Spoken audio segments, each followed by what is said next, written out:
వినుట మట్టుకే కాదు, ప్రవర్తించుట నేర్చుకోవాలి. మనం క్రైస్తవులం.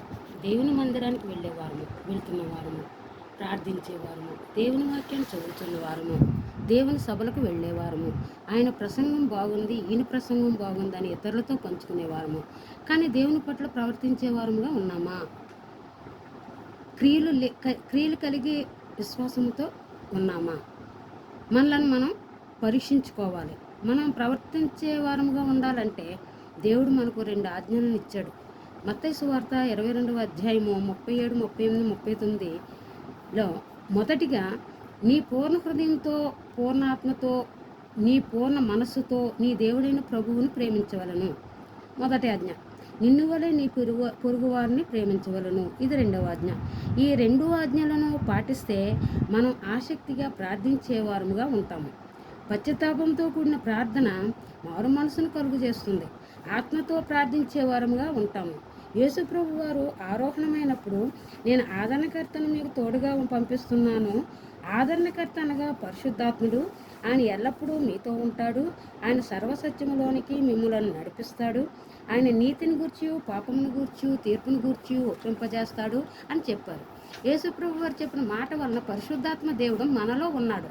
పరిశుద్ధాత్మ దేవుడు మనలో ఉండబట్టి దేవుని మందిరానికి వెళ్ళగలుగుతున్నాము. పాటల ద్వారా దేవుణ్ణి ఆరాధించగలుగుతున్నాము. ఆసక్తిగా ప్రార్థన చేస్తూ ఉంటున్నాము. దేవుని వాక్యాన్ని శ్రద్ధగా వింటున్నాము. ఆ వాక్యాన్ని ధ్యానించడానికి శ్రద్ధ వహిస్తాము. విశ్వాసులతో ఐక్యంగా ఉంటాము. ప్రేమ కలిగి ఉంటాము. ఇతరులతో ప్రేమగా మాట్లాడతాము. ప్రేమ కలిగి ఉంటే శాశ్వత కాలము సహోదరులకు, తల్లిదండ్రులకు, ఇతరులకు, అవసరతలో ఉన్నవారికి ప్రేమను పంచగలము. ఈ ఆజ్ఞలను పాటించినప్పుడు కపటము, డంబము, అహంకారము, గర్వము మొదలైన దుష్ట లక్షణాలను దూరంగా ఉంచుతాము.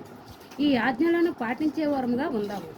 దేవుని ప్రేమ నిస్వార్థమైనది అని గ్రహించి అపోస్తులుడైన పౌలు చెప్పినట్లు, నేను దేవుని పోలి నడుచుకున్నట్లు మీరును నన్ను పోలి నడుచుకునుడి అని చెప్పుట వలన మనం అలానే నడిచి దేవుని ప్రేమకు పాత్రలమవుదాము. 2వదిగా మీకా గ్రంథము 6వ అధ్యాయము 8వ వచనము. మనుష్యుడా, ఏది ఉత్తమమో అది నీకు తెలియబడి ఉన్నది. న్యాయంగా నడుచుకుంటయు, కనికరమును ప్రేమించుటయు, దేన మనసు కలిగి నీ దేవుని ఎదుట ప్రవర్తించుటయు ఇంతే కదా యెహోవా నిన్ను అడుగుచున్నాడు.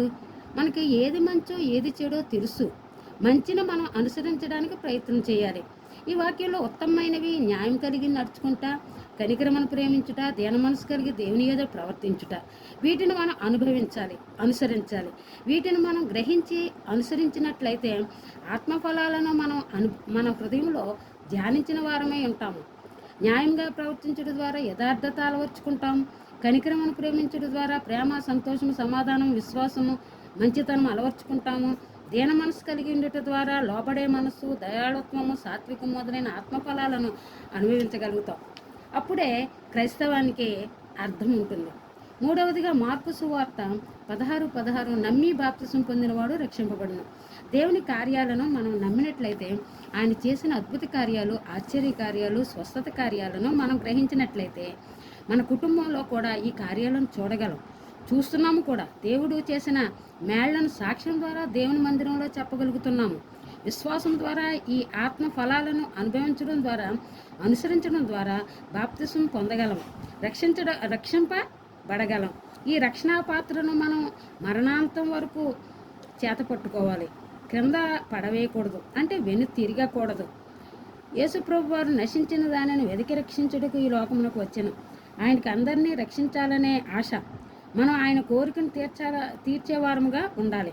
మనం ఆయన కోరికను తీర్చాలంటే మనం ఆయన మార్గములను తెలుసుకొని నడుచుకోవాలి.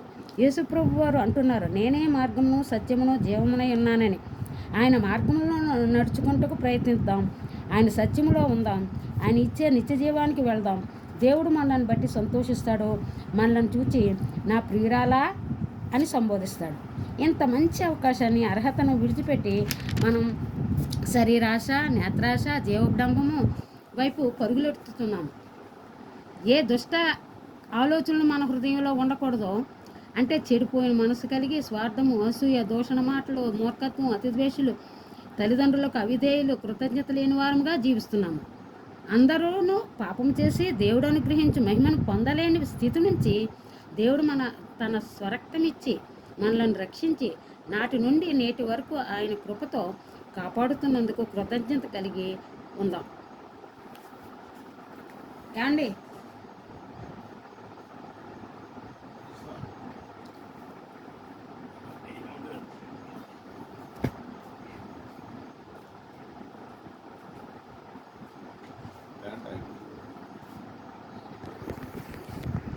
సరే ట్రైలే కదా.